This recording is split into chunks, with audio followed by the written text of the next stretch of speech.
Bom dia, pessoal. Tudo bem?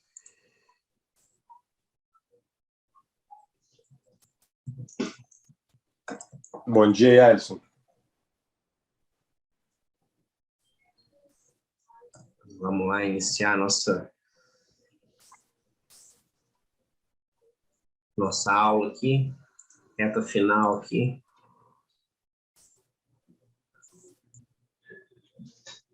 Vou compartilhar aqui minha tela com vocês.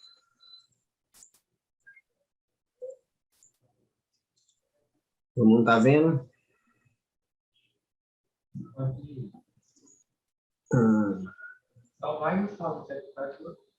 Tá bom. Todo mundo tá vendo aqui? Sim, estamos vendo. Então vamos lá.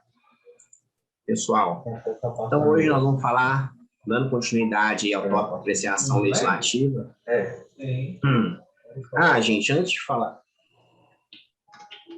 de começar essa aula, eu queria voltar no tema aqui da aula passada, que alguém perguntou do voto em separado, né?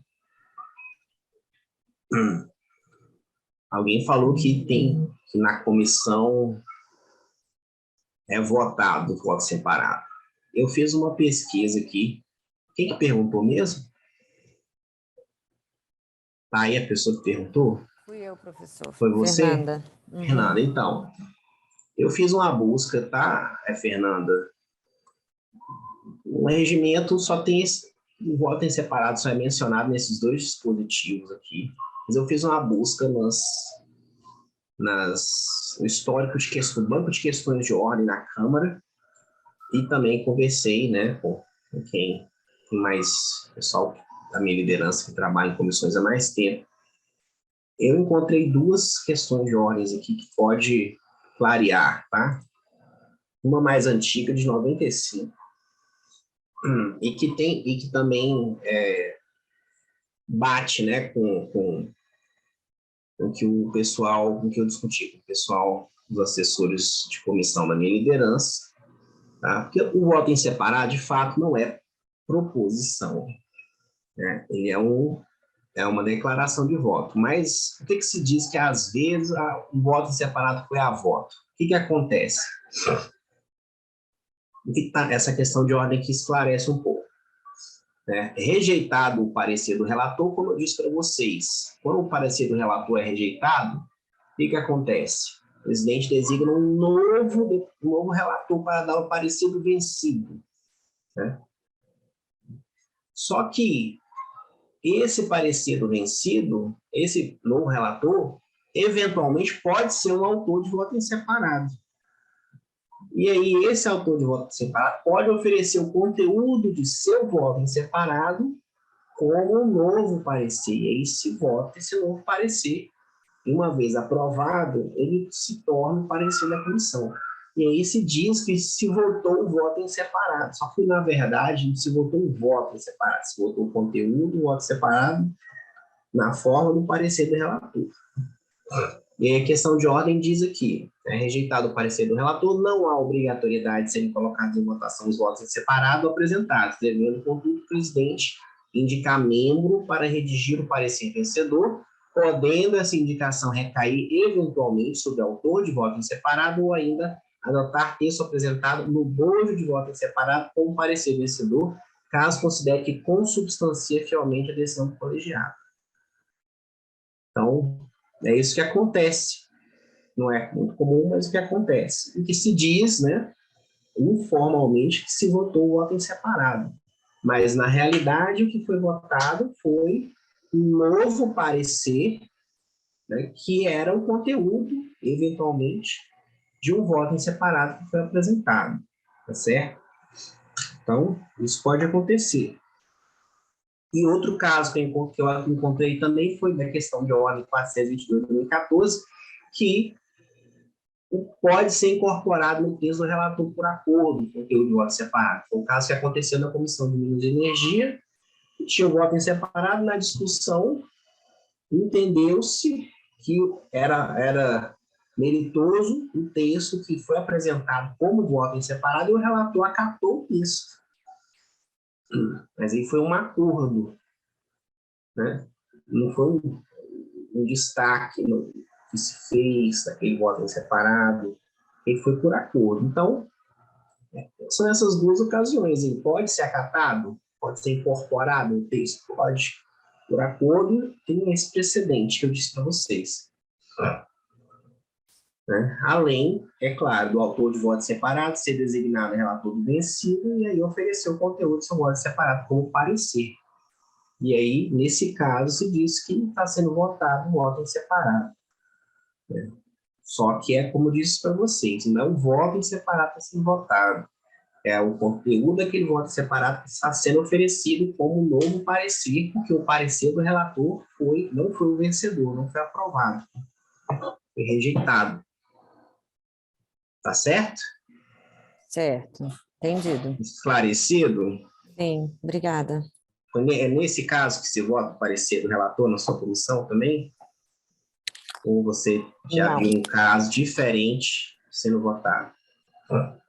Não, na verdade, se é apresentado um voto em separado, eu penso que eu tenho que confirmar aqui, mas eu acredito que quando é rejeitado, não tem uma concordância, né, em relação ao voto ao relatório do relator, aí pode-se colocar Aí é comum o presidente colocar os votos em Não separado? não é comum, porque não é tão comum a existência de um voto em separado, mas já aconteceu. E aí ele bota para votar. Isso. Eu vou depois pesquisar também o caso que teve aqui, aí depois eu falo para Porque vocês. realmente não é prática, né? Não é Nas prática, não é comissões se tão votar comum em voto em também. separado, né? O que eu vi é esses casos aqui. Tá bom. Né? Eu vou pesquisar aqui também, aí eu posso trazer um caso prático. Tá certo. Bom, então vamos entrar aqui nesse assunto, que aí até a aula passada a gente estava falando sobre a tramitação, né? Na prática.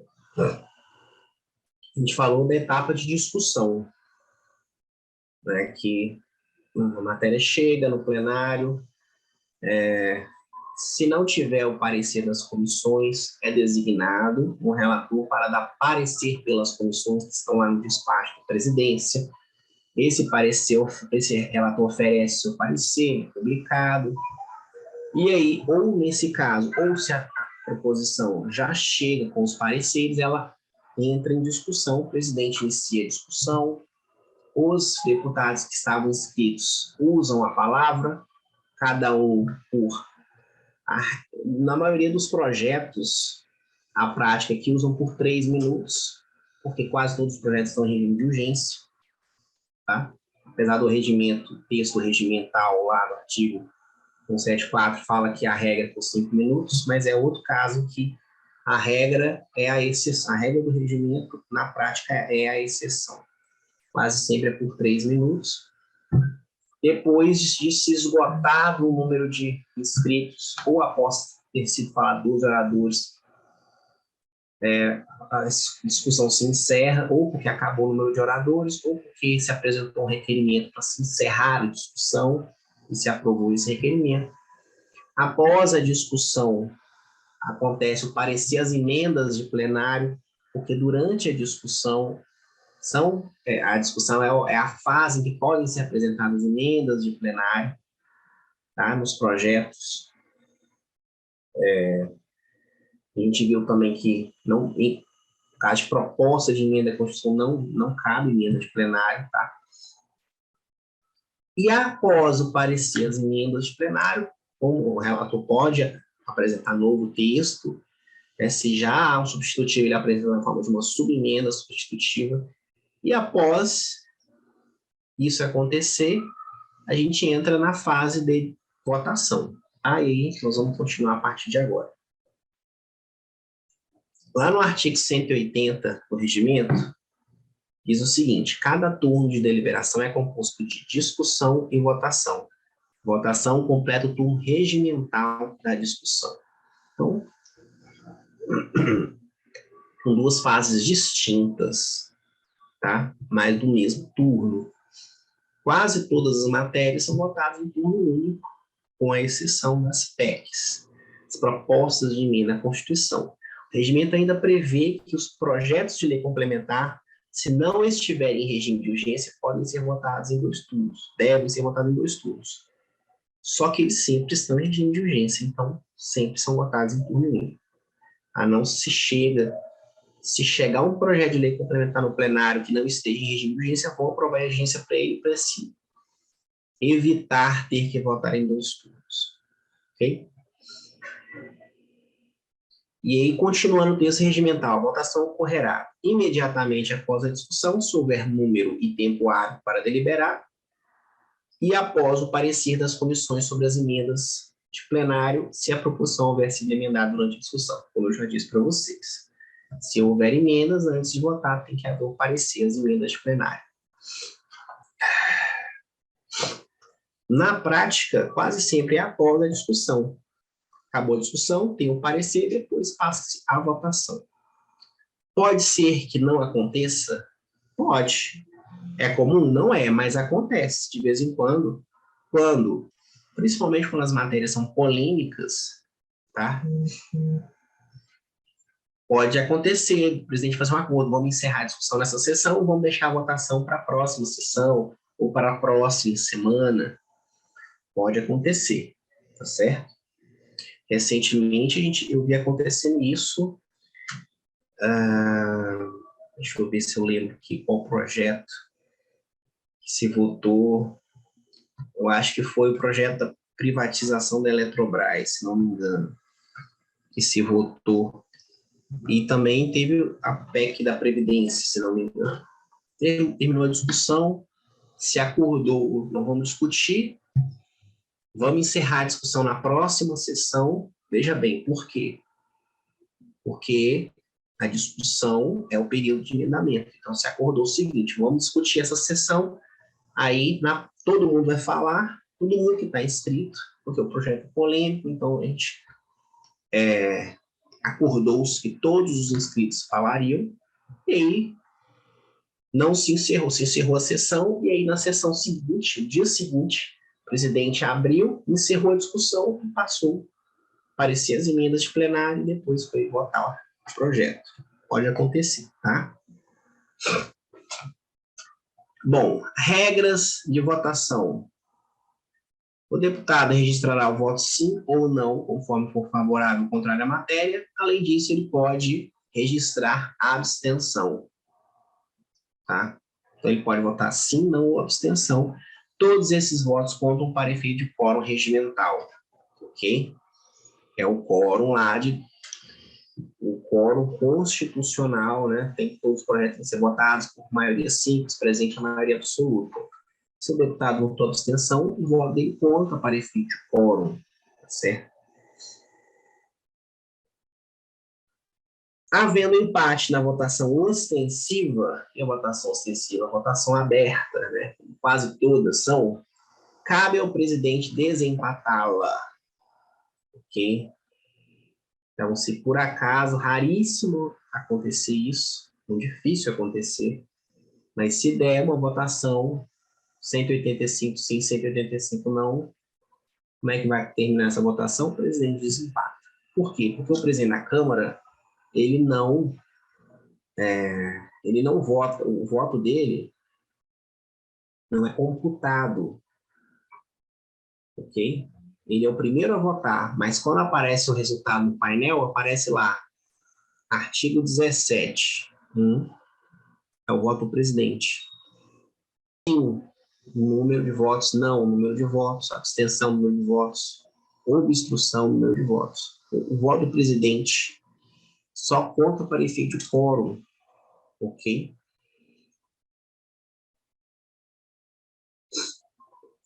Mas, se terminar empatado, ele desempata, ok? Agora, o regimento prevê que em caso de escrutínio secreto, vou dizer aqui daqui a pouco quais são os casos em que o regimento prevê que a votação deva ser secreta, tá? O regimento prevê que proceder-se-á sucessivamente a nova votação até que se dê o desempate, ou seja, não vai haver desempate, porque a votação é secreta. E no caso de eleição, também tem uma regra. Havendo empate, será vencedor o deputado mais idoso dentro de maior número de legislaturas. Também é raríssimo acontecer, tá? Mas se numa eleição, eventual eleição para cargo na mesa, por exemplo, tiver um empate, o deputado vencedor vai ser o de maior número de legislaturas. Se os dois tiverem o mesmo número de legislaturas, o deputado mais idoso. E não tem regra. Se os dois tiverem nascido no mesmo dia, no mesmo ano, no mesmo número de legislaturas, aí não há regra regimental que prevê, tá?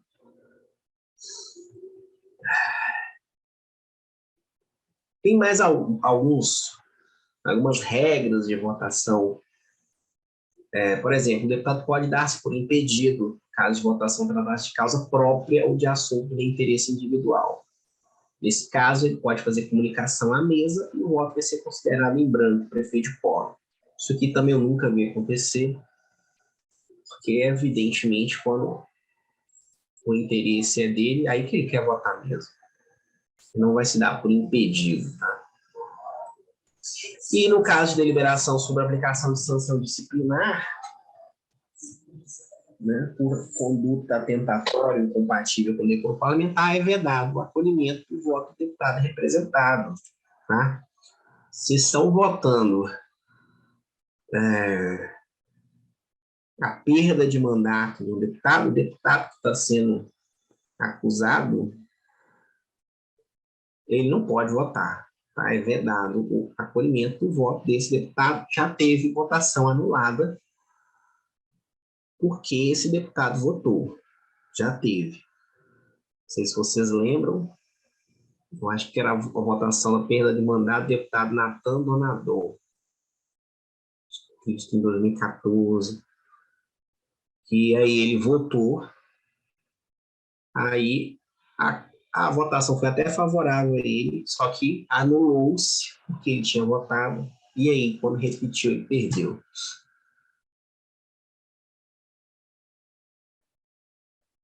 Ok? Bom, o regimento diz que só se interromperá a votação de uma proposição por falta de quórum, tá? Ou seja, se o presidente iniciou a votação de uma matéria, ele não pode interromper essa votação, ele tem que terminar. Se deu quórum regimental, ele tem que proclamar o resultado. Tá? É isso que o regimento está dizendo, ele é bem claro aqui no artigo 181. Descobriu-se que, por acaso, a maioria está votando errado, que vão tentar de novo, pelo regime, é antirregimental interromper essa votação. Você já pode ter visto isso acontecendo, mas é antirregimental. Tá? Tá aqui, obviamente, que uma vez que deu quórum, se não tivesse sido alcançar o quórum, ele pode até cancelar a votação. Mas uma vez que deu quórum, pelo regimento, ele deve abrir o painel. Ok? Bom, terminada a apuração, o presidente proclamará o resultado da votação, especificando os votos favoráveis, contrários, em branco e nulos. Então, como é de praxe, né? Ele encerra a votação e vai dar o resultado que está lá no painel, tá? Bom, mas nem sempre a votação ela acontece nominalmente, tá? Existem dois processos de votação na casa. Primeiro, a votação pode ser ostensiva ou secreta. Ostensiva, o voto é aberto, todo mundo sabe como cada deputado votou, ou secreta, ninguém sabe como cada deputado votou. E a votação aberta, ela pode ser simbólica ou nominal. Qual que é a diferença? O processo simbólico é aquele que o deputado disse: os deputados favoráveis permaneçam como se encontram e os contrários se manifestem. Quem é contrário, levanta o braço. Quem é a favor, permanece. O presidente olha para o plenário e proclama o resultado manifesto. Ele vai interpretar. tá? Esse é o processo simbólico de votação que é utilizado em muitas votações, tá certo? Bom, mas, obviamente, nem sempre todos vão concordar com esse resultado que o presidente proclamará, tá certo? Pode ser que o presidente olhe e diz aprovado, só que podem ser que vários deputados discordem, e aí é possível, o regimento prevê, que se possa pedir verificação de votação. O que é isso? Então, havendo dúvida quanto ao resultado proclamado na votação simbólica, cabe pedido de verificação de votação se houver apoiamento de 6/100 dos membros da casa ou líderes que representem esse número. Então, 6/100 dos membros da casa representam 31 deputados. Então, se houver líderes que representem, de bancadas, que representem no mínimo 31 deputados, esse pedido de votação tem que ser aceito, e aí o presidente precisa repetir a votação pelo processo nominal. A mesma votação que acabou de ser proclamado o resultado pelo processo simbólico precisa ser repetida pelo processo nominal, ok?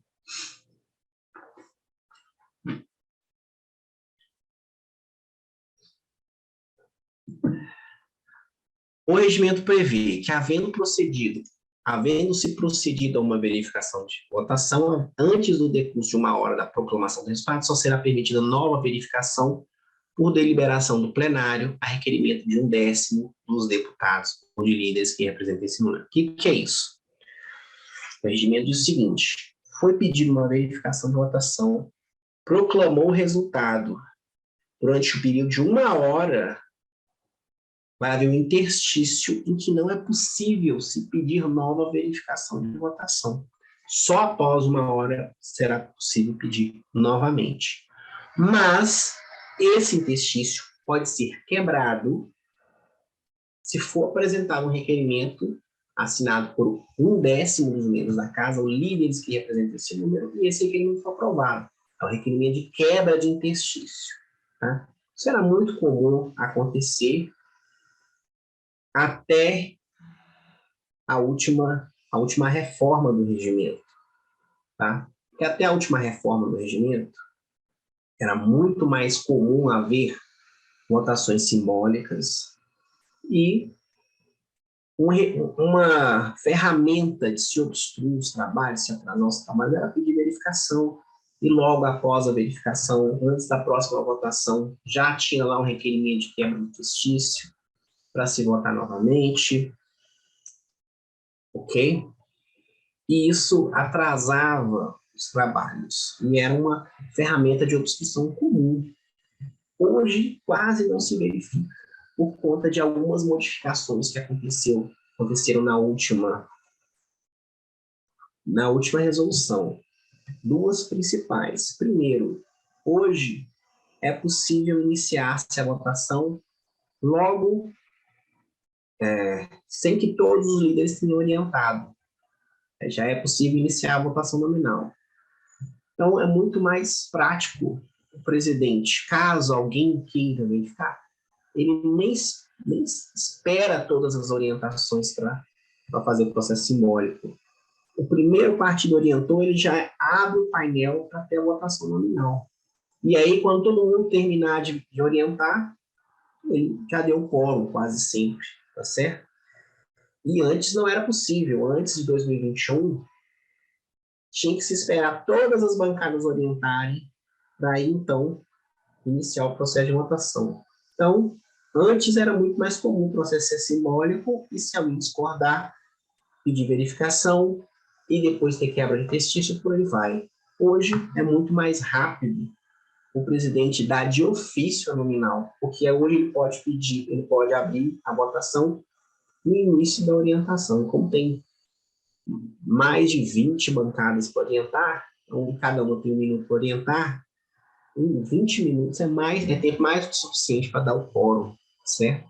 Então, depois dessa modificação, Isso daqui é muito raro de acontecer, tá certo? Pedido de verificação e requerimento de quebra de interstício deixou de ser comum no plenário. Algo que era super comum deixou de ser comum pela modificação regimental, ok? Hoje é muito mais, hoje o presidente só usa o processo simbólico quando é consenso aquela votação, tá? Quando praticamente consenso, quase ninguém é contra, ou quando os partidos vão abrir mão de orientar, porque é tão consenso que não precisa orientar, todo mundo já é favorável. Agora, quando não é, é muito mais fácil abrir o painel. O número de votações nominais passou a ser muito mais comum, tá? Bom, o processo de votação nominal, o regimento exige que seja usado nesses casos aqui, ó. Nos casos em que seja exigido quórum especial de votação, aí é obrigatório que seja nominal. Então, quais são esses casos? Projeto de lei complementar tem exigido quórum especial de votação, não é? 257. Então, a votação não pode ser simbólica, ela tem que ser nominal. Proposta de emenda à Constituição é exigido quórum qualificado também. Então, essa votação tem que ser nominal, ela não pode ser simbólica. Tá certo?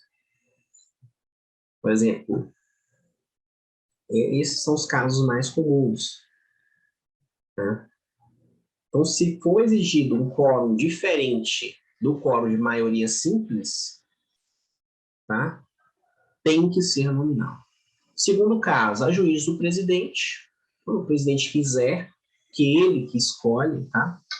Ou por deliberação do plenário a requerimento de qualquer deputado. Então, a juiz do presidente. O presidente é o mais comum, tá? Como eu disse para vocês, hoje o mais comum é o presidente já abrir a votação nominal,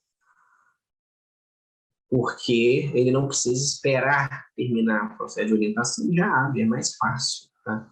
Mas, se a votação antes era muito comum, era mais comum a votação ser simbólica. E aí era possível o chamado requerimento de votação pelo processo nominal. O deputado é um requerimento físico, o deputado está pedindo para que a próxima votação seja pelo processo nominal. Isso era muito comum acontecer. Ok? Hoje, esse requerimento praticamente não é usado também. Ok? Se houver um requerimento desse, o presidente vai dar de ofício. Para que ele vai votar? Ele vai perder tempo votando o requerimento de algum deputado que está pedindo para votar nominal, se ele pode dar de ofício. Ele já ganha tempo e dá de ofício. Tá? Bom, quando houver outras hipóteses, tá? Quando houver pedido de verificação de votação, respeitado o texto de 1 hora, é o que eu acabei de mostrar para vocês, e nos demais casos expressos nesse regimento, por exemplo, que tem que ser nominal, a gente pode citar aí, no caso de sanção disciplinar, perda de mandato, no caso de impeachment, né, que tem que ser nominal pelo processo de chamada, enfim, o regimento também requer que seja na eleições, tá? Bom, quando algum deputado requerer votação nominal e a Câmara não a conceder, será vedado requerê-la novamente para a mesma proposição ou para as que lhe forem acessórias. Isso daqui, esse dispositivo regimental, dizia respeito ao requerimento de votação pelo processo nominal, esse requerimento aqui de cima, eu disse para vocês. Né? Uma vez que esse requerimento fosse rejeitado, não poderia ser apresentado novamente na votação da mesma matéria. Ok? Bom, processamento da votação. Votação facial pelo sistema eletrônico de votos, obedecidas as instruções estabelecidas pela mesa para a sua utilização. Tá? Então, no processo de votação nominal é feito no sistema eletrônico. Hoje, como é, gente? O deputado pode votar ou no plenário ou pelo aplicativo Infoleg, que cada um tem no seu celular. Ele digita o código, habilita com a digital e vota. tanto pelo aplicativo, e aí, se ele votar pelo aplicativo, ele tem que ter dado presença fisicamente no plenário, tá? Ele tem que passar lá, ter dado presença na sessão, e aí ele pode votar ou no plenário ou pelo aplicativo. Hoje é assim. Até antes da pandemia, era obrigatoriamente lá no plenário, era comum você ver quando iniciava a votação nominal, os deputados descerem todos os lugares da casa, seus gabinetes, para irem lá e votar. Hoje, não, tá?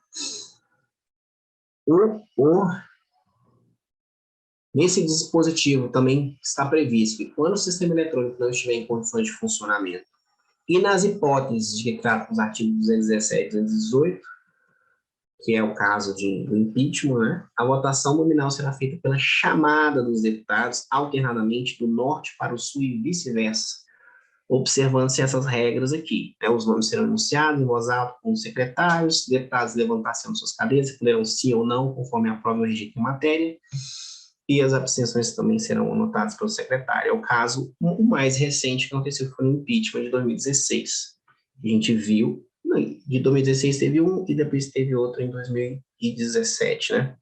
Que não foi adiante. Mas aí é nesse processo aqui, tá? De chamada dos deputados. Então, todo mundo trabalha aqui desde aquela época, deve ter acompanhado e lembrado, tá? Dessas sessões.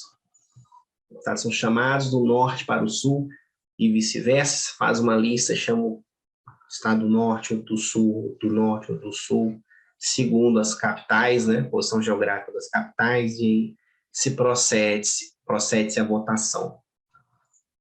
Ok? Mas é só nesses casos, isso aqui é errado, né? Bom, o regimento também prevê a votação por escrutínio secreto, então são para alguns casos específicos. Né? Então, o mais comum é nas eleições, tá? Mas pode ser também, olha, deliberação durante o estado de sítio sobre a suspensão de imunidade de deputado. Então, o regimento prevê que, nesse caso, a votação será secreta, por decisão do plenário, a requerimento de 1/10 dos membros da casa ou de líderes que representem esse número, formulado antes de iniciar a ordem do dia. Ou seja, é possível líderes que representem 1/10 dos membros da casa pedir que determinada votação será secreta. Isso é raríssimo acontecer, porque tem que ter um motivo muito relevante para que a votação seja secreta. Tá? E no outro caso é para a eleição do presidente e demais membros da mesa diretora, os presidentes das comissões, tá? E dos membros da Câmara que irão compor a comissão representativa do Congresso Nacional e dos 2 cidadãos que irão integrar o Conselho da República, e nas demais eleições. Então, nas eleições, então, alguns exemplos: indicação de membro do TCU, Conselho Nacional do Ministério Público, Conselho Nacional de Justiça, tá? Todas as eleições, a votação precisa ser secreta, ok? Eleições que eram secretas até pouco tempo, mas não são mais. Nas de sanção disciplinar, perda de mandato, era secreto e deixou de ser. Nas votações dos vetos, era secreto e deixou de ser também. Era secreto pela Constituição, mas deixou de ser secreto. Porque depois de alguns casos, já tem bastante tempo, né? Mais de 10 anos que não é secreto mais. Quase isso, tá? Hoje na prática, é nas eleições, quando tem que indicação, eleição tanto para a mesa, quanto para o presidente, quanto para membros que vão compor esses órgãos que a Câmara tem que eleger. Né? Tranquilo, pessoal? Até aqui? Bom, encaminhamento da votação. O que é encaminhamento da votação? Bom, terminou a discussão, houve o parecer às emendas de plenário, vai para a votação. Antes da votação, né, existe um período chamado encaminhamento da votação. Vamos falar 2 deputados favoráveis, 2 deputados contrários. Tá? Então, está lá no artigo 192 do regimento. Anunciada uma votação, é lícito usar a palavra para encaminhá-la. Encaminhamento ocorre logo antes da votação e prepara o plenário para a votação que se inicia. Tá? 4 deputados poderão usar da palavra para encaminhar a votação, cada orador disporá de 3 minutos para fazer o encaminhamento.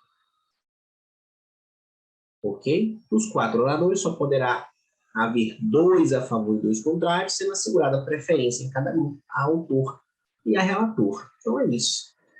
Os deputados se inscrevem, tá? E aí é chamado o contrário favorável, o contrário favorável. Se o autor ou o relator tivesse inscrito, mesmo que o deputado hoje se inscreve pelo IFOLEG, ele vai lá e pode se inscrever, pode discutir ou para encaminhar. Para se inscrever para encaminhar, às vezes tem vários inscritos lá, tem 3, 4. Se ele for o relator e se inscrever, mesmo que ele não tenha sido se inscrito primeiro, porque a lista é chamada pela ordem de inscrição, certo? Quando chegar na hora de chamar os oradores para encaminhar a matéria, ele vai chamar o primeiro que se inscreveu, depois o segundo. Falou 2, acabou, os outros não falam mais. Se um, quando for chamado, não estiver presente, vai chamar o próximo. Mas se tiver o autor ou o relator, o regimento manda dar preferência a ele. Tá certo? Bom, exceções a essa regra. No encaminhamento dos requerimentos procedimentais, é um a favor e um contra. Tá? Então, requerimento de retirada de pauta, requerimento de adiamento de discussão, requerimento de adiamento de votação, tem encaminhamento também, o requerimento. Mas aí é um a favor e um contra. É o autor, requerimento, e um orador contrário. E no requerimento de destaque, a mesma coisa. É um favorável e um contrário. Tá? Quando é destaque, é o autor, destaque um orador favorável e um contrário. Agora, nas matérias, projetos, PEC, enfim, aí é 2 favoráveis e 2 contrários. Tá certo? Outra exceção, que pode ser que o encaminhamento da votação nem aconteça. Nas matérias em regime de urgência, o requerimento de encerramento de discussão, lembra dele? Falei na aula passada. Depois de falar 12 oradores, pode ter um requerimento pedindo para encerrar a discussão. No caso da matéria em regime de urgência, o requerimento é de encerramento da discussão e do encaminhamento da votação. Requerimento previsto lá no artigo 157. Pede para encerrar as 2 fases. Tá? Se esse requerimento for aprovado, aí não só se encerra a discussão, não vai ter encaminhamento. O requerimento pediu para encerrar a discussão e o encaminhamento. Tá? Então, quando terminar a discussão, pela aprovação desse requerimento, e se tratar de uma matéria em regime de urgência, aí não terá o encaminhamento, porque se aprovou o requerimento de encerramento de discussão e encaminhamento da votação. Tá? Agora, se não foi esse caso, encerrou porque acabou os oradores, aí tem o encaminhamento da votação, 2 favoráveis, 2 contrários. Tá certo, pessoal? Todo mundo entendeu?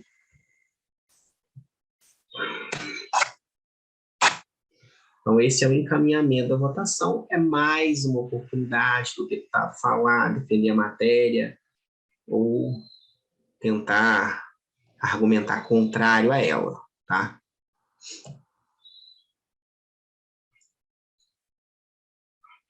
Como eu disse para vocês, no encaminhamento da votação de destaque, somente poderão falar um orador favorável e um contrário, é um para cada, é um favorável e um contrário, são só 2, é a metade.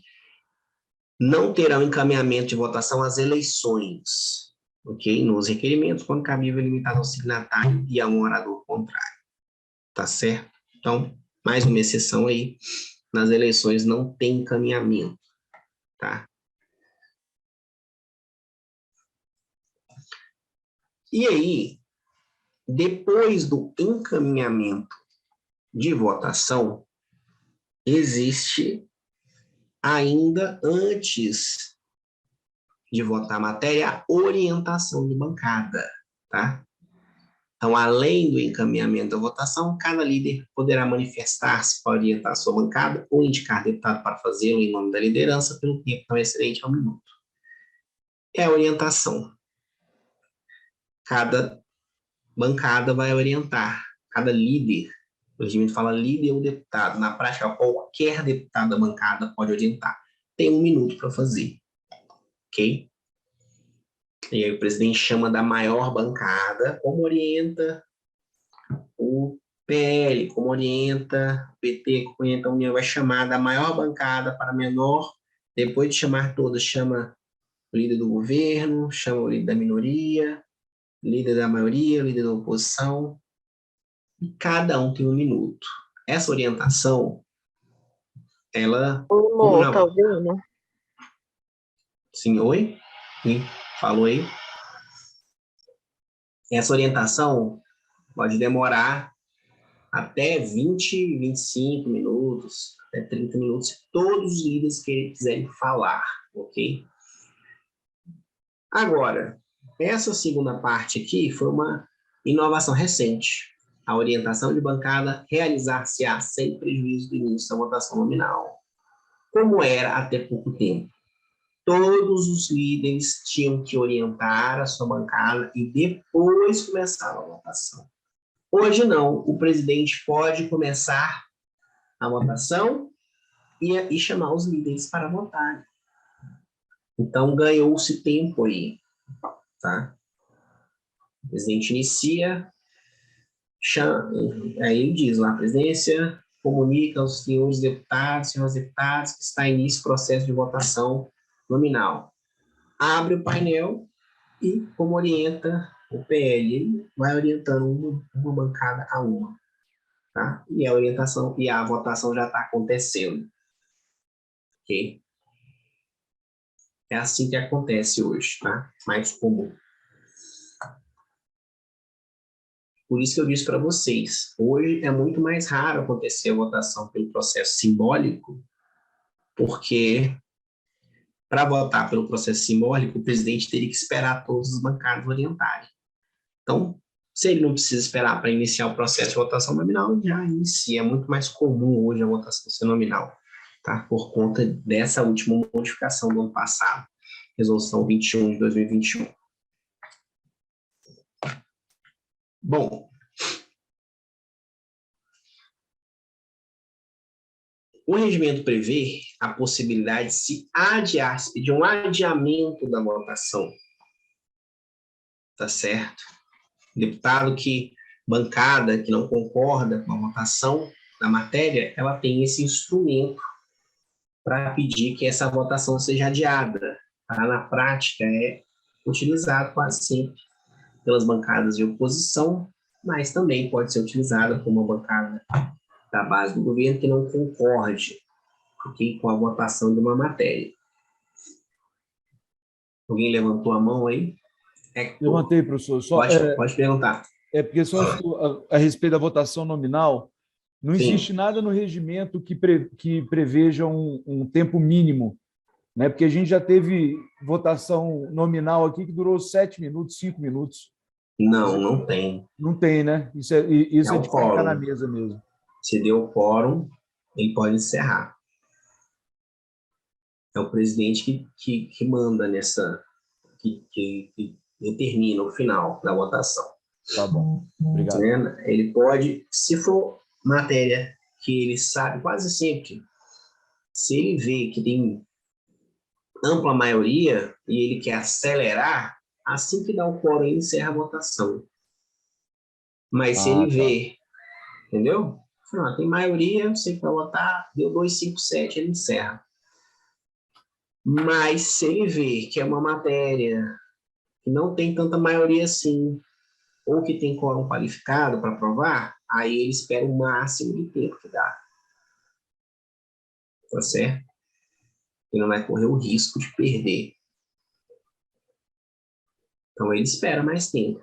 20 Entra. minutos, meia hora, mas não tem nenhuma regra que diz isso. É ele que determina, tá? Eu já vi deputado, eu já vi presidente sentando na mesa e encerrando uma votação de veto. Assim que deu 257, porque ele era da base do governo e queria manter o veto. E aí, houve todo um protesto, mas aí já tinha sido aberto o painel, tá? Bom, requerimento de adiamento da votação. Adiamento da votação de qualquer proposição só pode ser solicitado antes de seu início, mediante requerimento assinado por líder, pelo autor ou relator da matéria. Ok? Ele pode ser adiado, a votação pode ser adiada por 1, 3 ou 5 sessões. Se a matéria estiver em regime de urgência, se pede o adiamento por uma sessão. Se estiver em regime de prioridade, por 3. Se estiver em regime de tramitação ordinária, ou se for uma PEC, se pede o adiamento por 5 sessões. E o regimento diz que proposições em regime de urgência, o regimento deve ser requerido por 1/10 dos membros da casa ou líderes que representem esse número. Tá? Então, tem um quórum maior. A regra é qualquer líder pode assinar. Se a matéria tiver regime de urgência, a bancada tem que representar, tem que ser líderes que representem 52 deputados, certo? Mais quórum aí para vocês decorarem, tá certo? Então, é o seguinte, esse requerimento é votado após o parecer às emendas de plenário. Então, encerra a discussão, é dado o parecer às emendas de plenário. Se tiver um requerimento de adiamento de votação, ele é votado. E se encaminha um orador favorável, ao contrário, ele é votado. Ok? Quase sempre ele é derrotado, após a votação dele passa seu processo de votação na matéria. Encaminhamento, se houver que ter encaminhamento, depois orientação, votação e orientação de bancada, tá? Geralmente pede ele quando o autor ou o relator acha que não tem quórum suficiente para aprovar a matéria, é isso? Aí eles tentam adiar a votação?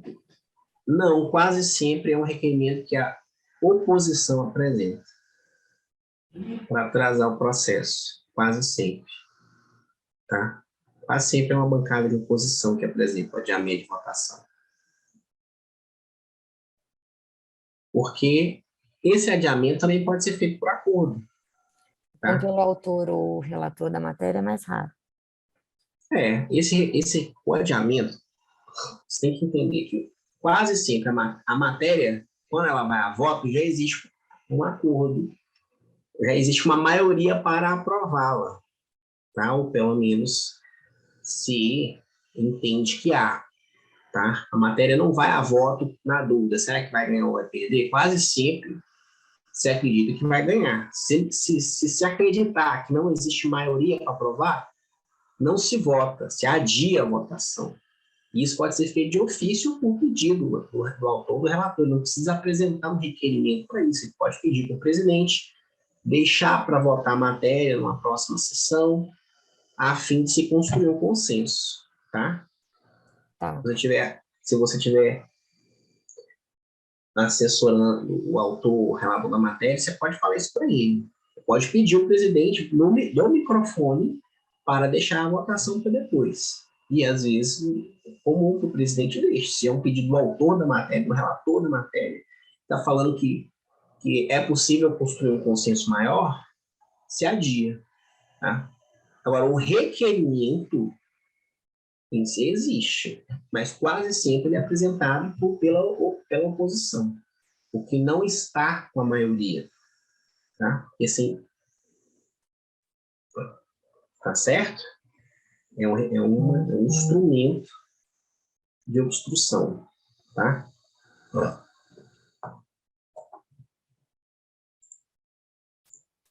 Bom, após a votação, agora eu vou falar um pouco, né, depois que se votou a matéria. Tá? Quando se vota a matéria, se vota. Deixa eu voltar aqui rapidinho.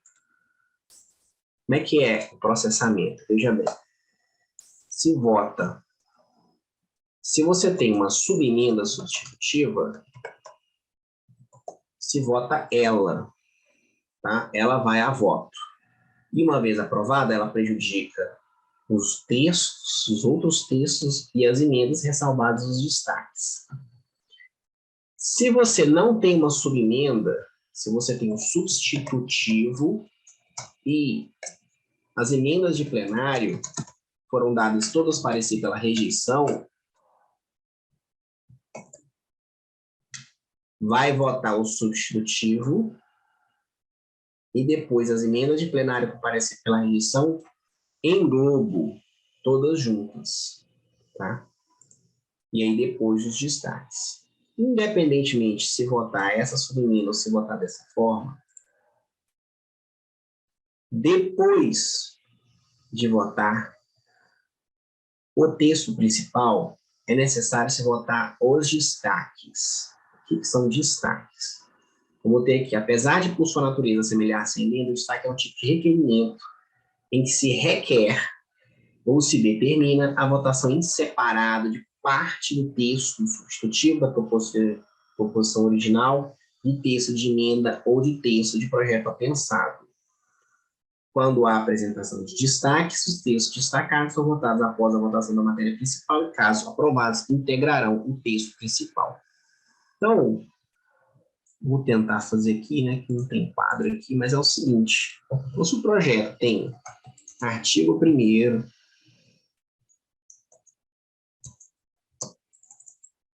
vamos supor que o projeto tem aqui 8 artigos, tá? Esse aqui é o substitutivo. Vamos supor que tem um destaque para o artigo 2º. Opa. Destaque para o artigo 2º. Quando o substitutivo é votado, ele é votado sem o artigo 2º. O artigo 2º está destacado, tá? Então, após aprovado esse texto, eu preciso votar esse artigo 2º. Ele vai ser votado separadamente depois, porque foi apresentado um destaque a ele. Ok? Então, esse é um destaque para a votação separada de parte do texto. Se o artigo 2º, e aí, provei aqui, em votação destaque do artigo 2º. Se o artigo 2º for aprovado, ele vai integrar o texto. Se ele for rejeitado, o texto vai para frente sem o artigo 2º. E aí, na redação final, vai ser renumerada essa numeração aqui, tá? Mas também é possível eu destacar uma emenda. Destaque da emenda, vamos supor, de plenário, número 5. Ok? Também, se esse destaque aqui, eu estou destacando a emenda para votação separada, eu voto o substitutivo, eu voto o destaque de texto, voto o destaque da emenda. Se esse destaque for aprovado, essa emenda vai integrar o texto, vai modificar o texto, e na redação final, isso vai ser arrumado, tá certo? Se ela for rejeitada, não vai integrar o texto, mas eu peço para que seja votado em separado, ok? Além disso, eu posso apresentar um destaque para o artigo 3º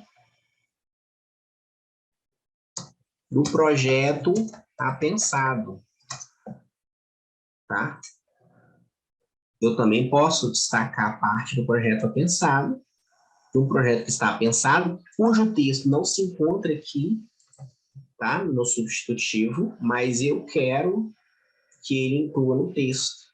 Então, eu destaco, se for aprovado, vai ser incluído no texto e vai para o Senado, tá?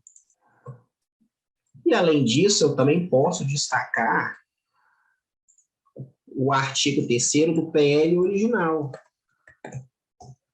Também posso fazer isso, tá? Porque aqui, esse artigo 3º é outro. O relator mudou, mas eu quero que vá ao do artigo original. Posso destacar esse projeto. Depois de votar o substitutivo, então percebam que o substitutivo, o texto principal pode ter sido aprovado, mas não significa que o projeto foi aprovado. Às vezes está pendente de votação vários dispositivos do projeto principal que estão destacados. E os destaques têm que ser votados, os destaques de bancada, um a um, tá certo? Um a um. Precisam ser votados.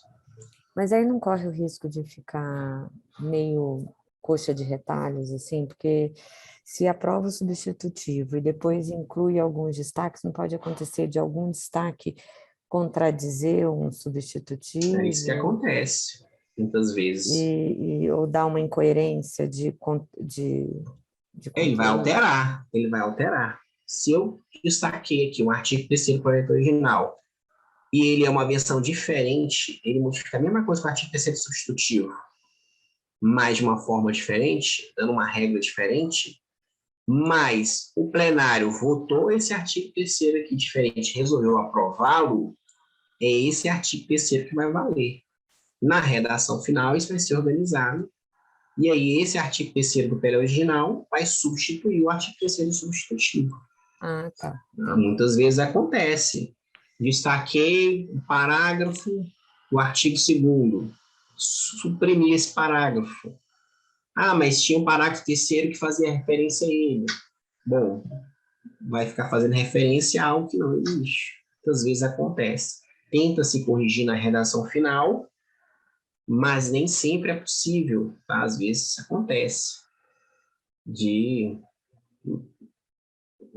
É o que acontece, é decorrente da regra, de prever o regimento. O regimento prevê que isso pode acontecer. Tá? Muitas vezes é o mais comum, tá, gente? Deixa eu abrir outra aqui. Bom, então é isso, pessoal. Até quando? Quem pode apresentar o destaque? Gente, mais importante, destaque de bancada. Se a bancada tem de 5 a 24 deputados, ela tem um destaque. Se ela tem de 25 a 49, ela tem 2 destaques. Se ela tem de 50 a 74, ela tem 3 destaques. Se ela tem mais de 75, ela tem 4. Então, essa é a regra. Até quando pode ser apresentado destaque? Até o início da votação da matéria. Tá? Segundo esse quórum aqui. E aí, esses destaques aqui, uma vez apresentados, estão apresentados. Eles têm que ser votados. Então, esse substitutivo, às vezes, ele é apresentado, mas tem destaque para o artigo 2º, tem destaque para o artigo 5º, aí por aí vai. E aí, às vezes, o projeto que era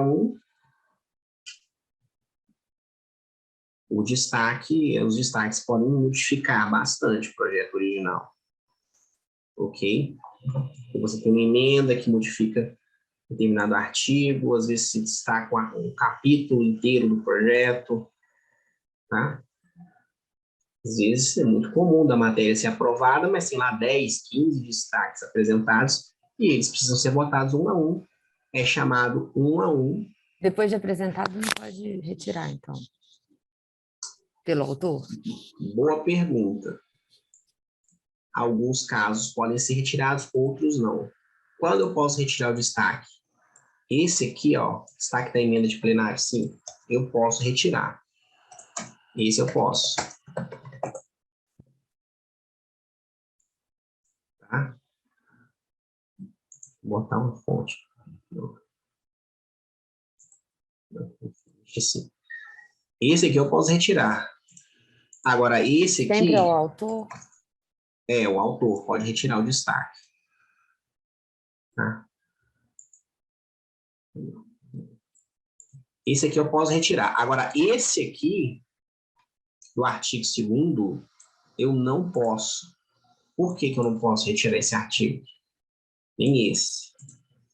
Alguém sabe me dizer por que que eu não posso retirar esses destaques?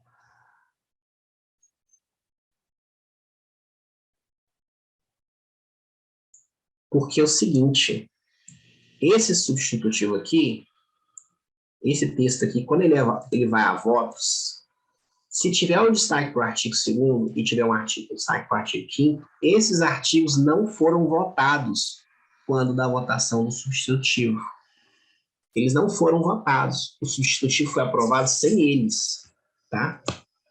Então, se quando chega para votar esse destaque, o autor do destaque fala, quero retirar, esse texto, ele seria reincorporado no substitutivo sem ter sido deliberado. Tá certo?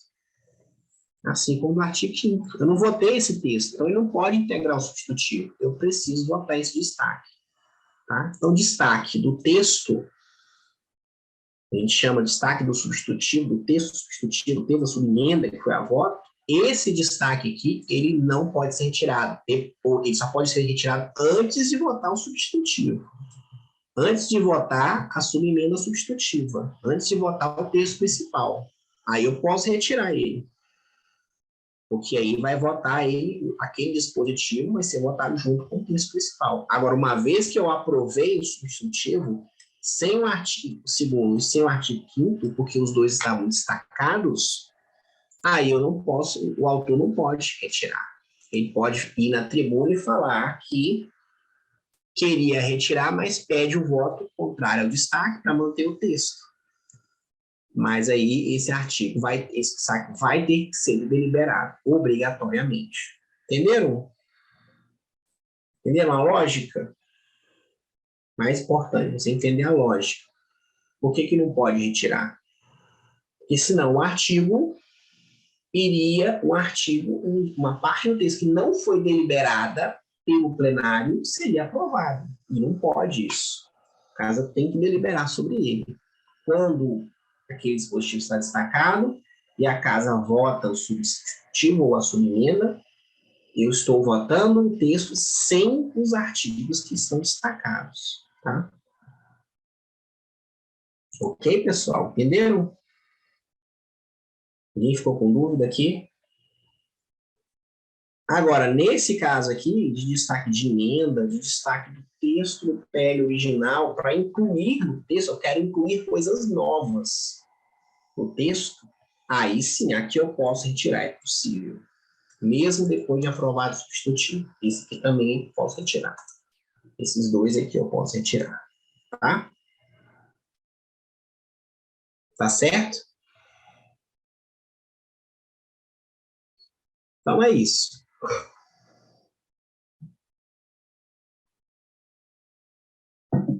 Depois de votar no texto, então, a subemenda substitutiva ou substitutivo, eu voto todos os destaques, um a um.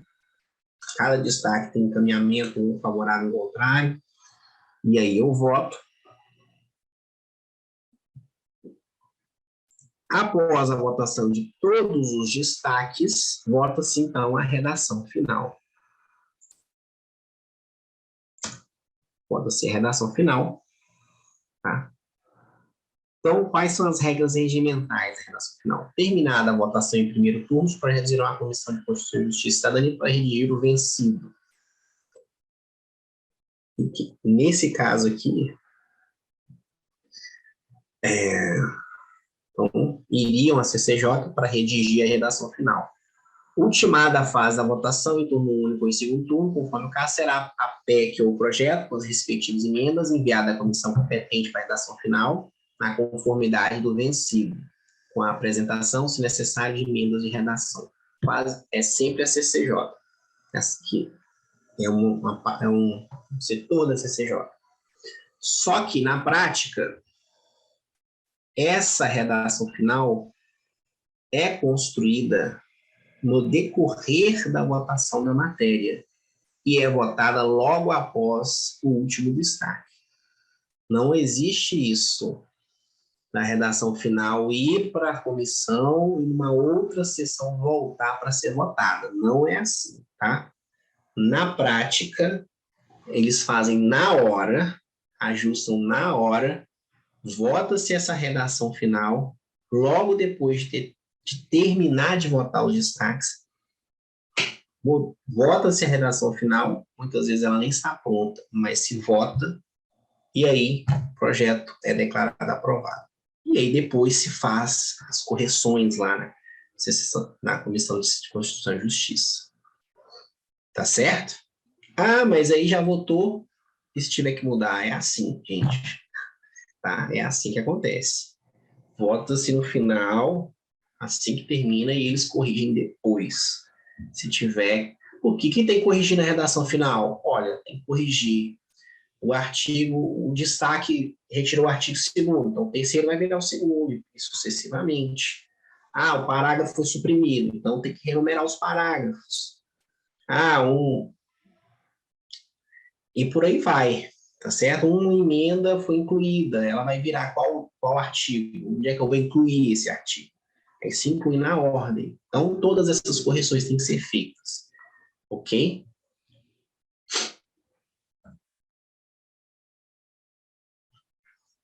A redação final será dispensada, salvo se houver vício de linguagem, defeito ou erro manifesto corrigir. E aí, nesses casos aqui, né, nas proposições de emenda à Constituição e nos projetos em segundo turno, se aprovados sem modificações, já tendo sido feita a redação do vencido em primeiro turno. O que é isso? Eu aprovei uma PEC em segundo turno. A PEC, quando ela é aprovada em primeiro turno, é feita uma redação, né, redação do vencido, primeiro turno, e aí essa redação é publicada, e aí se vota o segundo turno. Se votou igualzinho, e aprovou igualzinho, não mudou nada, é dispensada a redação final, porque já tinha sido feita a redação do vencido, primeiro turno. Tá? Em outros casos, os substitutivos aprovados em segundo turno sem emendas. Também raríssimo isso acontecer. Ok? Nos projetos do Senado aprovados sem emendas, também é dispensado a redação final, nesses casos. Mas quase sempre tem, tá? Importante. Uma outra coisa muito importante, a redação final, as emendas de redação que eventualmente tenham, elas só podem corrigir, tá? Vício de linguagem, né? Defeitos de técnica legislativa ou lapso do manifesto. Elas não podem alterar o mérito da proposição, tá? O mérito da proposição já foi todo deliberado, tá certo, pessoal? Eventuais emendas de redação que o relator ofereça aqui é para corrigir ou vício de linguagem, ou que estava errado, tá? Ou algum lapso manifesto, ou algo que se fazia referência a um artigo que não existe mais, é alguma coisa nesse sentido. Não é mudar expressões que podem alterar a interpretação daquela norma. Não cabe a redação final. Não se cabe aqui. Tá certo?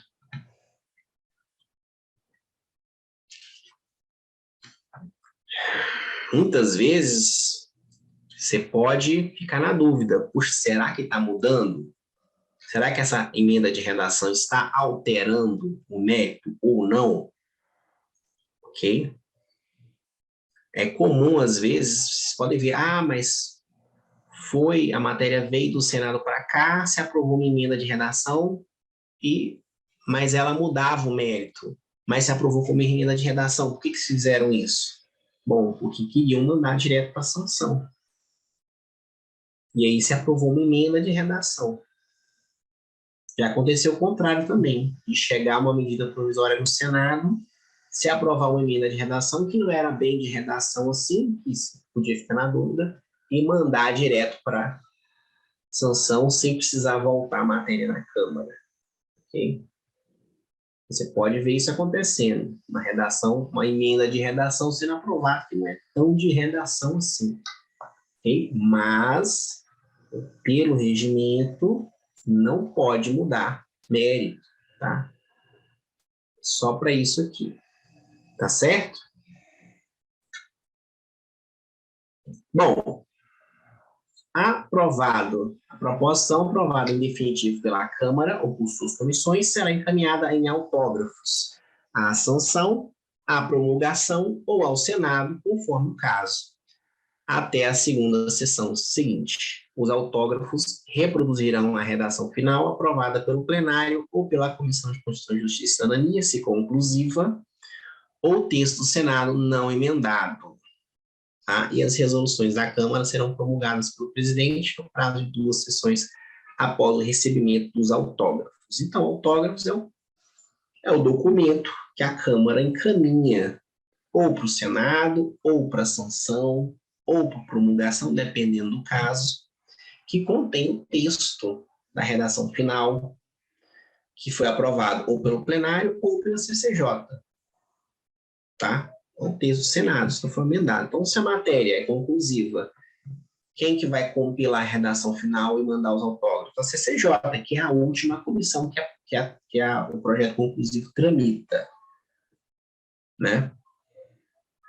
Ou, se passou pelo plenário, vai ser a redação final aprovada pelo plenário, que vai, enviada para o Senado.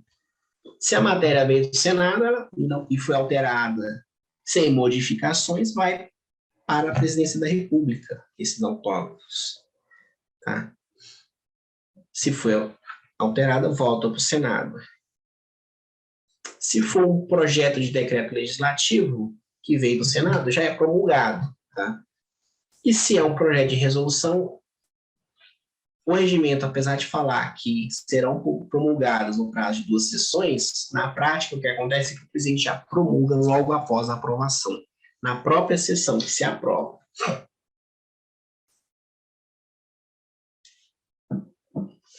Não acontece isso dele esperar, né? Aprova um projeto de resolução, aprova a redação final e é claro, promulgado na presente sessão a presente resolução. Tá certo? É assim que acontece. Ok, pessoal? Bom, então, esses são os assuntos, tá? Referentes à votação da matéria. Trouxe alguns exercícios aqui para a gente fixar.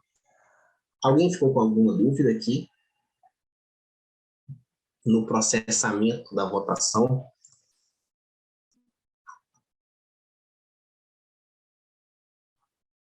Acho que não, né? Se alguém tiver, pode falar aí. E aí nós vamos fazer alguns exercícios aqui para fixar a matéria.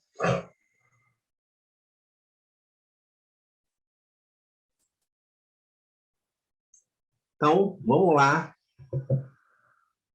Eu sei que são muitas regras, mas essa parte aqui é menos decoreba, né, pessoal? Mais decoreba lá, a parte que tem que ficar decorando o quórum, né? Eu até disse para vocês, é importante você ter isso, fazer suas tabelinhas aí para você ter, para consultar, até que você esteja acostumado aí com esses quórums, tá? Agora, essa parte aqui, você vai se acostumar quanto mais você acompanhar as sessões e as reuniões de comissão. Quanto mais você acompanhar, mais vai ficar claro para você essas regras sendo aplicadas na prática, tá certo? Então, vamos lá. Primeira pergunta aqui. A quem cabe desempatar a votação no caso de votação ostensiva? Fácil, né? Vou pegar aqui, presidente. E no caso de votação secreta? Quem que desempata?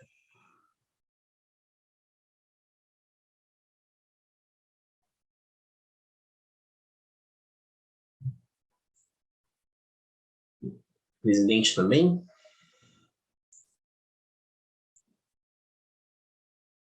Hein, pessoal? Presidente desempata? O regimento diz. Mas aí ela não vai deixar de ser secreta? Se o presidente desempatar? Votação secreta. O presidente desempata, todo mundo vai saber como ele votou, né?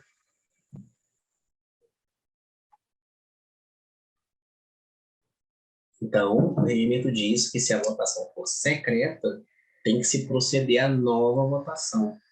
E a nova votação, e a nova votação até que seja desempatado.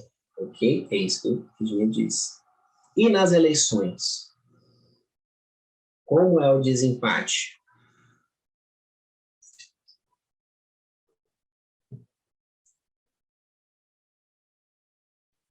Terminar a votação 250 para um, 250 para outro. Quem está eleito? Bem, pessoal, acompanha aí.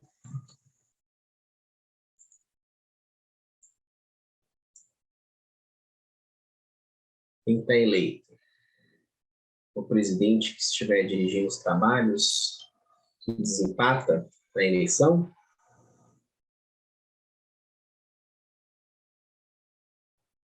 A eleição teve recentemente para segundo vice. O primeiro vice da Câmara, né? Se tivesse empatado, tem uma regra específica. Não é o presidente que desempata. E não há uma segunda votação nesse caso também. O eleito é o deputado mais idoso dentre os de maior número de legislaturas. O artigo, deixa eu ver se eu acho esse artigo de cabeça, eu acho que é o 182. Deixa eu ver aqui. Vamos lá, aqui, ó.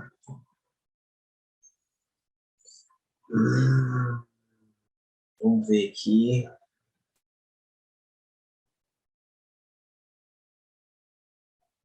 Aqui, ó. 180, parágrafo 4º, ó. Se tratando de eleição, havendo empate, será vencedor o deputado mais idoso, dentre os de maior número de legislaturas. Ok? É salvada a hipótese, inciso 12 do artigo 7º, que é... Qual que é o artigo 6? Não.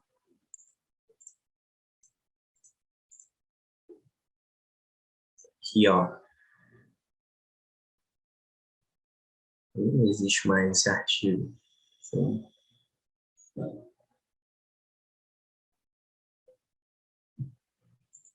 Tá?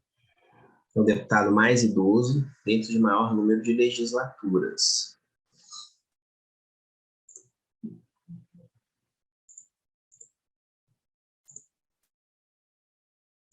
Tranquilo?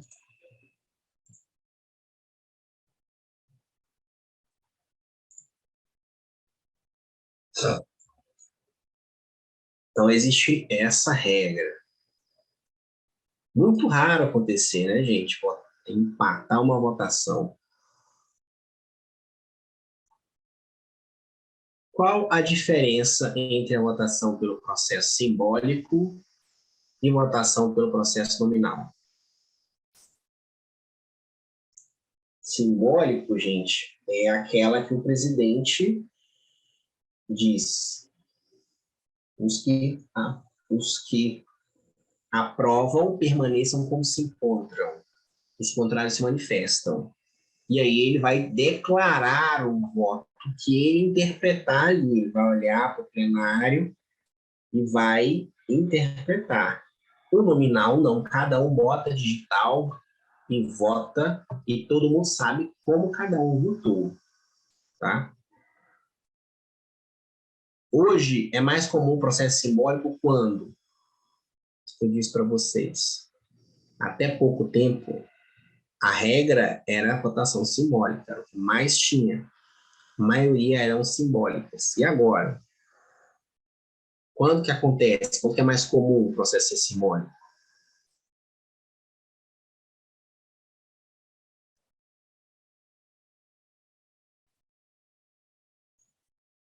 Quando eu tenho que acordo. Quando o projeto tem acordo. Porque se é acordo, ninguém quer nem orientar, o projeto é acordo, muitas vezes acontece. O projeto chega, é tão... Todo mundo é favorável, todas as bancadas, não é muito comum, mas não é tão raro também não, tá? Todas as bancadas são favoráveis ao projeto, meritório, tá? Não precisa necessariamente botar a digital ali. Pode votar todo o processo simbólico, tá? O processo nominal é aquele que cada um usa o sistema eletrônico, né? Qual o quórum necessário para se pedir verificação de votação? E aí, a sua bancada quer pedir verificação. Você tem que verificar isso aqui. Dependendo do quórum, ela não consegue pedir. É outro quórum para decorar, né, gente? Mais fácil decorar o número. São 31 deputados. É um quórum de 6/100. O regimento é cheio desses quórums fracionados, tá? Não é 1/10. É menos que 1/10. O líder tem que representar 31 deputados. Aí, se a bancada for menor do que essa, você precisa pedir outras bancadas para te apoiar. Outra coisa importante, e o quórum na comissão de verificação? É 6/100 dos membros, é o mesmo quórum aplicado ao total, ao colegiado, tá? Da Câmara é 6/100 dos membros da Câmara, tá? Na comissão é a mesma coisa, 6/100 dos membros das comissões. Você tem que fazer conta. Por exemplo, CCJ tem 66. Dividido por 100 vezes 6. Dariam 4 deputados. 6/100, tá? Então, na CCJ, para você pedir a sua bancada, tem que ter pelo menos 4 deputados lá. E se não tiver, você tem que procurar outros assessores e combinar. Vocês também querem verificar essa votação? Vocês apoiam se a gente pedir? Vocês têm 2, eu tenho 2, aí juntando dá quórum, tá? O plenário é a mesma coisa, a minha bancada tem 20, a sua tem 15, juntando dá o quórum. Então você tem que, quando um verificar, o outro apoia. Eu apoio. E aí vai somar, e aí vai dar o quórum de verificação. Tá certo? É assim que acontece.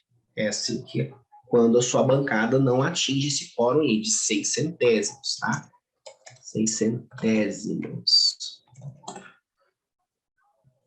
A comissão é 1/10?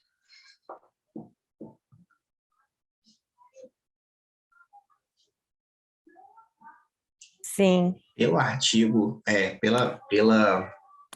pela resolução da comissão. Ah, tá. Então a CMO tem uma resolução que É fala por que isso que eu lá é 1/10. confundo tudo. É porque a CMO é regida pela resolução 1 de 2006, né? Isso. Então, na CMO é diferente. É 1/10 dos membros da CMO, né? Então, são 4, né? CMO tem 10 senadores e 30 deputados, né? Bom, é diferente, então, na CMO. Ok, pessoal? O regimento da Câmara é 6/100. Então, você tem que fazer sempre a conta, dividir o número de membros da comissão por 100 e multiplicar por 6. E você vai saber quantos membros precisa. E na prática, gente, é isso que acontece. Se a sua bancada não tem, tá? Por isso que você tem que dialogar lá com os outros assessores das outras bancadas, ver quem apoia você naquela verificação e combinar de, na hora que um pedir, o outro apoiar, tá? Até a resolução 21, acontecia de se entregar na mesa um pedido de um acordo para os pedidos de verificação. A gente colocava assim, ó, sempre que a bancada do partido A pedir verificação, a bancada do partido B está pedindo também. Se entregava esses acordos. Só que aí, na última alteração do regimento, se incluiu uma proibição para esses acordos. Se incluiu que o apoiamento nos pedidos de verificação tem que ser oral e, no momento da votação, vedados acordos prévios para apoiamento, de verificação de votação. Foi incluído isso. para dificultar, tá? Porque antes existiam esses acordos para poder alcançar esse quórum aí. Beleza? Bom, então vamos para os três. Isso aí é importante saber, né? Porque isso daí na prática faz muita diferença, principalmente para quem trabalha no dia a dia. Próxima pergunta. Ocorrendo uma verificação de votação, qual é o prazo necessário para que se possa ser feita uma nova verificação de votação? Também é importante isso daqui.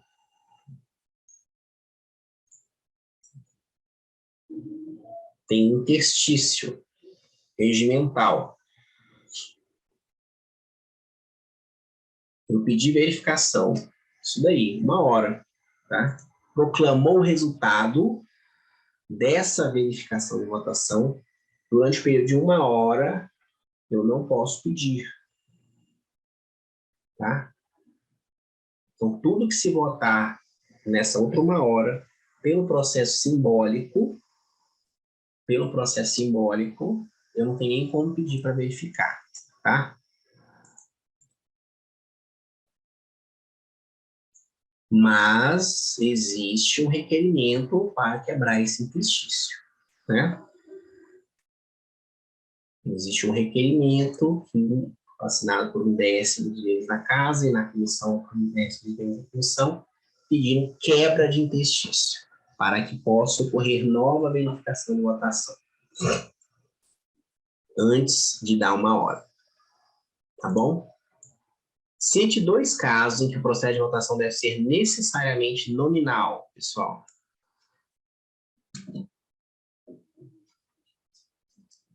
Em que é obrigado ser nominal.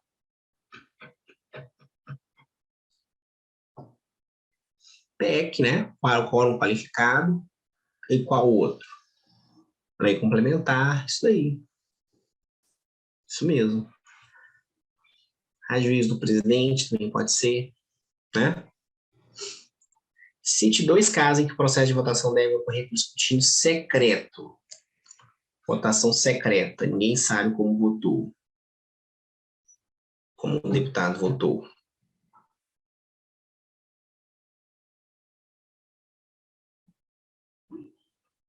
Vamos lá? Quebrar a cabeça aí.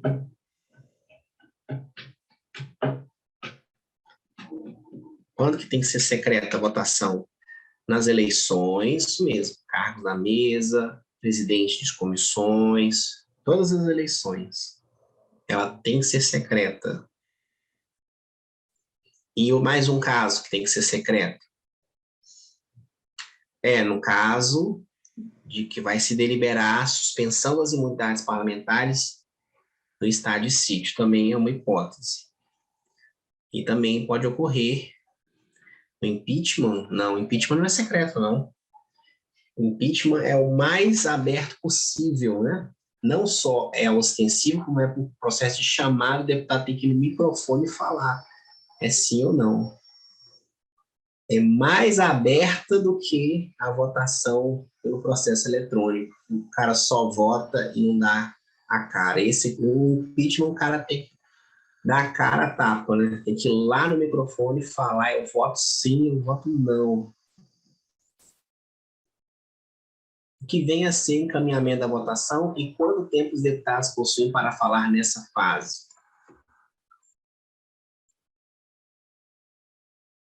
Encaminhamento da votação. E quanto tempo os deputados possuem para falar?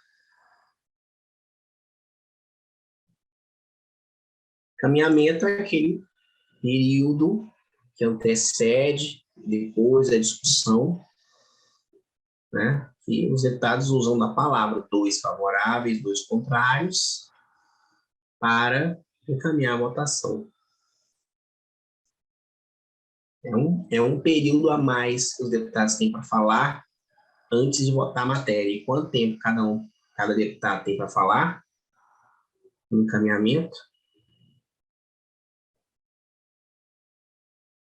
3 minutos. Né? E são 2 favoráveis e 2 contrários. E no encaminhamento dos requerimentos em geral e dos destaques, é quantos que falam um favorável e um contrário, tá? Quanto tempo cada líder possui para orientar sua bancada antes da votação?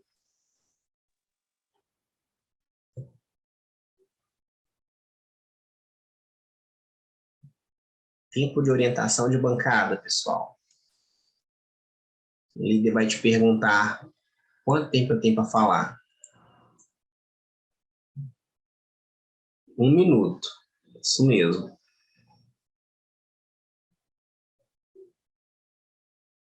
Muitas vezes acontece do líder querer falar mais e pedir para acrescentar o tempo de comunicação de liderança ao tempo de orientação da bancada. Pode acontecer? Às vezes acontece, tá? O líder pede para... Aí soma. Aí ele tem para falar, se ele tem 5 minutos para falar, ele fala 5 mais 1, ele fala 6, tá? Quando é uma votação importante, que ele quer ter mais tempo para falar, ele usa o tempo que ele manda somar, tá? E ele tem também, às vezes, ele pode fazer uma questão de ordem e pedir para somar o tempo também. Questão de ordem é o tempo de orientação. Ele orienta e faz a questão de ordem. Também acontece, tá? Pode acontecer. A quem cabe elaborar a redação final de determinado projeto? Quem elabora a redação final na Câmara?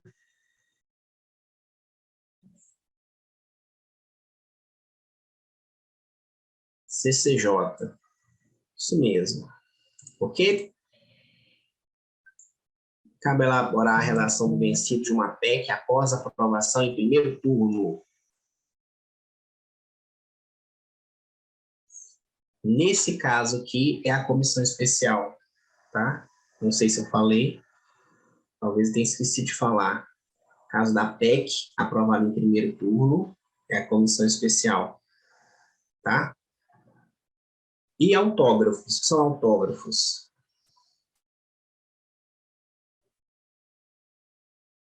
No âmbito do processo legislativo. É o texto, exatamente, é um documento contando o texto para a redação final, que vai para, né, o texto oficial, que vai para a próxima casa legislativa, é enviado para o Senado Federal ou para o Palácio Planalto, né, enviado para o próximo órgão contendo texto oficial, final, que foi aprovado pela Câmara, tá? Então, isso que são autógrafos. Então, pessoal, esse é o... A gente termina aqui a fase de tramitação das matérias, tá? Alguém ficou com alguma dúvida aqui nesse assunto?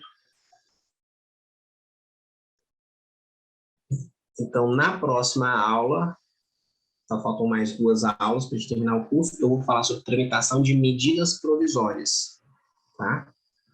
E depois eu vou falar sobre, a gente vai fazer mais exercícios e eu vou trazer alguns exemplos de tramitação na prática, tá?